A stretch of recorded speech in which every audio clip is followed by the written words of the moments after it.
Siyempre sobrang saya. Makakapagbagong selfies ako. Dati, wala pang 0.5 sa camera. Ngayon, meron na. So, ang lawak na nung nasasagap ng cellphone ko, di ba? So, yun yung na-miss ko. Pero, bukod doon, bago yung costume. So, excited ako doon. Sana abangan ng mga Encantadix natin ng mga bagong pakulo ni Mira. Magpapatawa pa rin siya. Yun bago. And excited po ako na makita niyo yung storya ng apat na to. Nakita ko sa set. Paano sila magtrabaho. Grabe nga. Alam ba, eto, share ko lang. After mag-take, bubulungan ba yung mga yan? Okay ba? Talagang binabantayan nila yung trabaho ng isa't isa. At feeling ko yun din yung magic ng Encantadia. Na going into a fantasy world together, parang makes us all feel like we're part of something bigger than all of us. And yun yung, I'm sure, nafe-feel nyo every time naka-costume kayo. So, sana po supportahan nyo ang Sangre. Thank you. Thank you, Mikey. Next question is for Miss Cheska. Without spoiling anything, ano yung pinakamatinding eksena o memorable na nagawa mo para sa seryeng ito?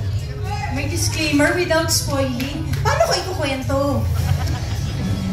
I think for me, ang dami kasing meaningful na eksena dito. Sorry, asenti ako kasi... Love you, Ma! Kasi, for the old Encantadix, pangatlong Enka ko natuto. Yes! So it's really a big thing for me. But I think my most memorable scenes would be the Great War. Kasi, iba talaga, guys. Abangan nyo yun. Sobrang ganda. And my confrontations with Mitena, the Rian Ramos, na napakagaling na artista. Thank you so much for all that support. Yun lang po. Thank you. Thank you, Ms. Cheska. Next questions are for the creatives. First question is for Direk Rico.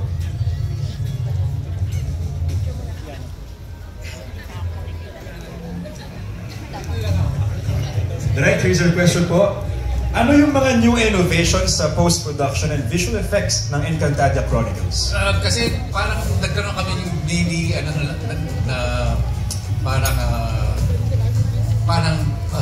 what they call it, mini documentary na pwede nalang balikan nila doon. Pero gusto ko lang magpasalamat sa lahat ng mga tao nandito kasi involved. Kasi yung dedication nila sobrang umaga ang call time nila. Yung kanilang mga rehearsal kahit na the day before nandun sila. Gusto ko lang magpasalamat each and every one of you. Tsaka sa post, GMA Post, wala pang tulog yan hanggang kagabi. Maraming salamat. Maraming salamat sa team, sa costume, lahat. Yun lang. Gusto ko lang magpasalamat sa lahat. Sobrang galing ng team na to. Thank you. Thank you, Direk Rico. Next question is for Direk Enzo.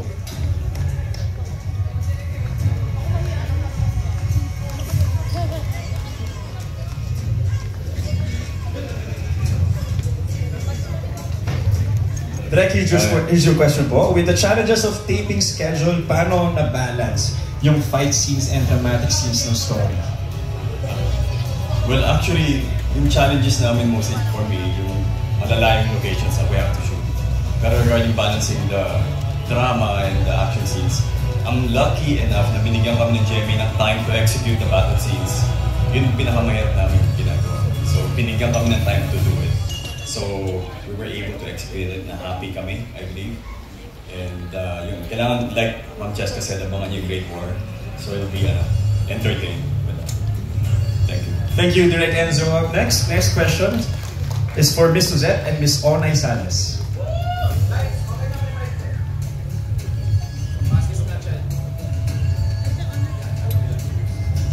Here's the question po.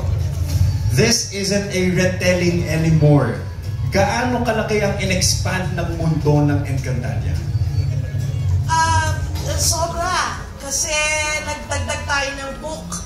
So, ang takbo natin, nasa book 4 na tayo. And then, pinalawak natin yung mundo. Kasi kung ano-notice nyo dun sa map, sobrang laki niya. Hindi pa natin sinasabi yung iba pang mundo. Pero ito, nagkaroon tayo ng isa pang kontinente, yung Binyabir nga. At from there, pero katugtong siya ng Encantadia kasi si Mitena, isang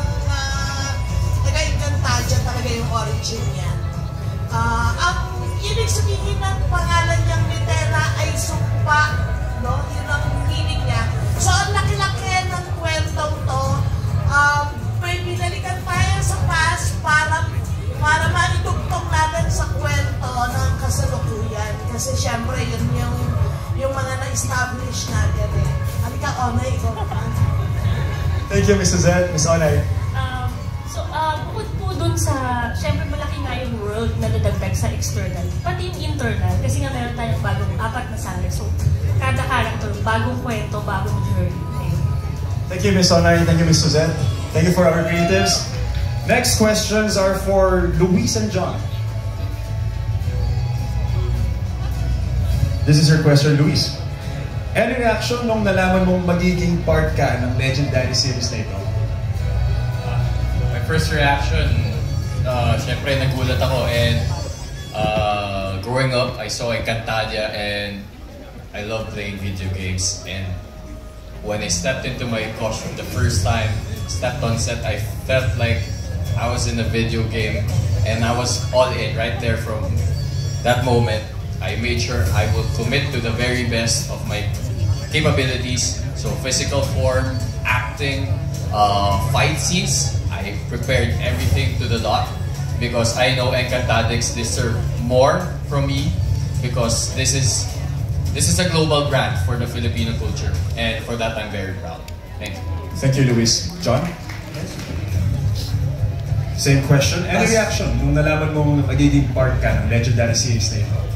Ayun, unang-una, magandang araw po sa inyong lahat, sa mga Encantadix at sa mga friends po namin from the press at sa mga boss po namin na nandito po ngayon. First reaction, syempre, gaya ng mga sinabi ng mga kasama ko dito, sino pa naman ang hindi matutuwa at magiging thankful and grateful na papasama sa napakagandang programa na ito.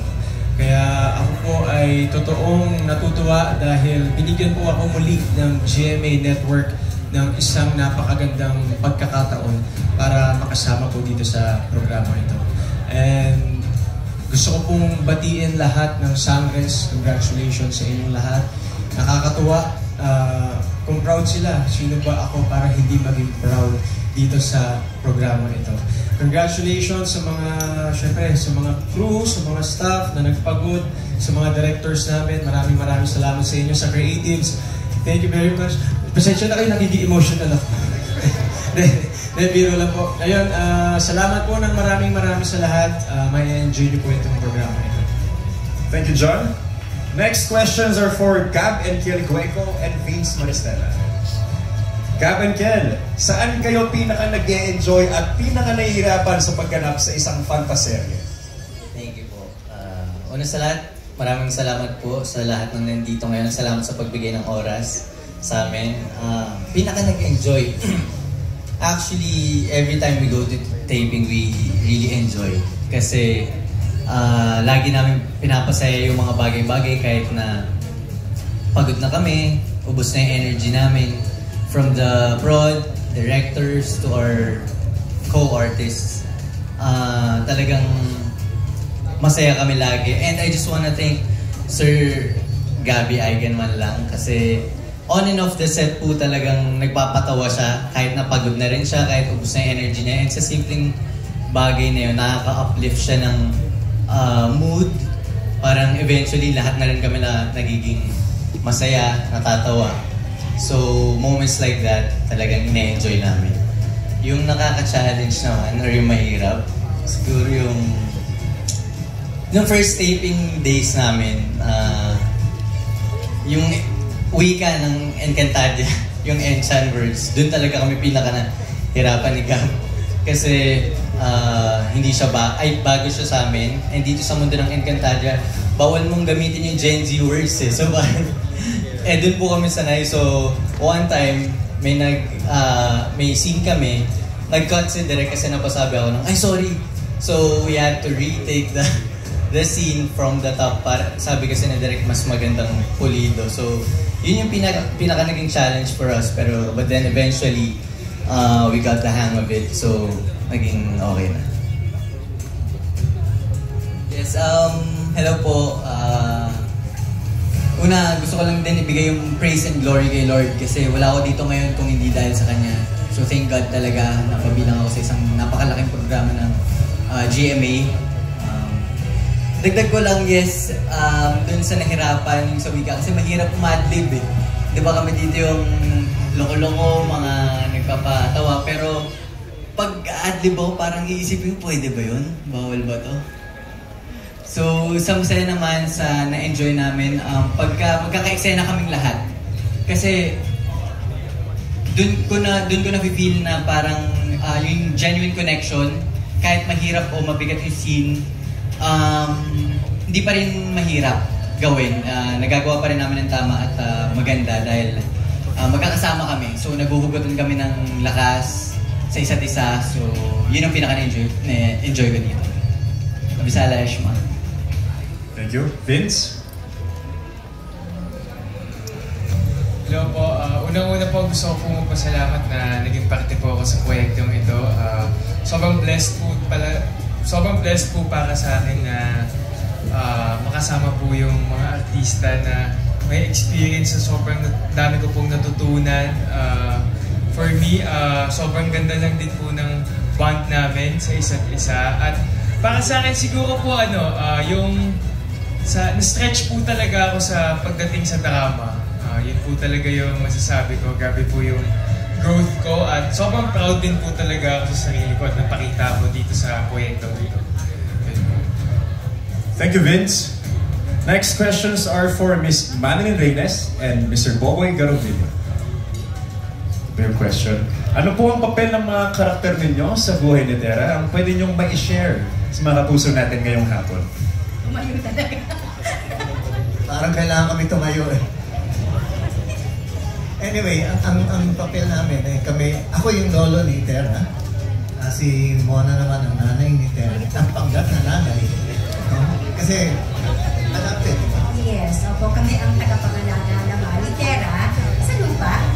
Habang na-excite, hindi ka pwedeng sabihin yun. Pero habang nasa lupa si Tera, kami nag-aalaga sa kanya. At lahat ng matutunan niya sa lupa na kabahitan, lahat ng pag-uugali, dadalhin niya kahit saan siya. Kasi yun ang aming papel talaga. Kasi yung lahat ng kabaitan at kasamaan sa mundo, nanggagaling sa lupa muna, kahit na ilaban mo sa ibang Encantadia, pareho pa rin yung pinaglalaban mo. So yun ang asang naipasa namin kay Tera. Yun, exciting yung trabaho namin doon. Gusto ko sana maging sangre, pero sabi ni B, hindi rin pwede. Yun ang nirereklamo niya sa akin kanina pa. Sabi niya, gusto ko mag-costume ng gano'n. Anyway, dagdag ko lang, no? Encantadix, maraming salamat sa inyong lahat. Alamin niyo ba na nanonood kami ngayon? Bakit ang gagaling ng mga batang to? Ha? Bakit ang gagaling nila? Totoo! Nakakamanghang panoorin. Ang gagaling naman. Ang husay ng mga batang ito. Congratulations, Team Sangre. Congratulations po sa lahat, sa hard work ninyo. Hindi lang sa mga tao on, pero off-cam din. Salamat po at ang ganda-ganda ng palabas natin. Thank you po, Ms. Manilyn and Mr. Boboy. Next question is for Mr. Gabby Eigenman. So Gabby, ito po yung tanong natin. Ano yung mga remarkable na fight scenes na hindi nyo makakalimutan nung ginawa po ninyo ito? Parang nakalimutan ko. Actually, pinaka-memorable is yung away namin off-cam. Lahat kami dito nag-aaway. We love each other. Hindi ko siya pwedeng banggitin, pero ang pinaka-memorable sa akin, marami. Pero meron isa talaga na hindi mo makakalimutan. You know, when you're working, lalo na pagkagawa ka ng fight scenes, accidents happen. Accidents happen. At ito, sure to, accident talaga to. Walang personal, pero napunta ako sa ER. Abangan na lang yung kung sino yung kalaban ko. Pero, like, you're asking me kung memorable yun. Yes, memorable yun. Buti nga naalala ko pa eh. Pakita ko sa inyo yung sugat. Mamaya. Direct zoom in. Hindi, pero sa totoo lang, mas memorable ang fight scenes, not just for me, but for sa mga sangre, watching them, memorable talaga. Pag napapanood ko sila. Very memorable. Thank you, Sir Get Well Sumpo.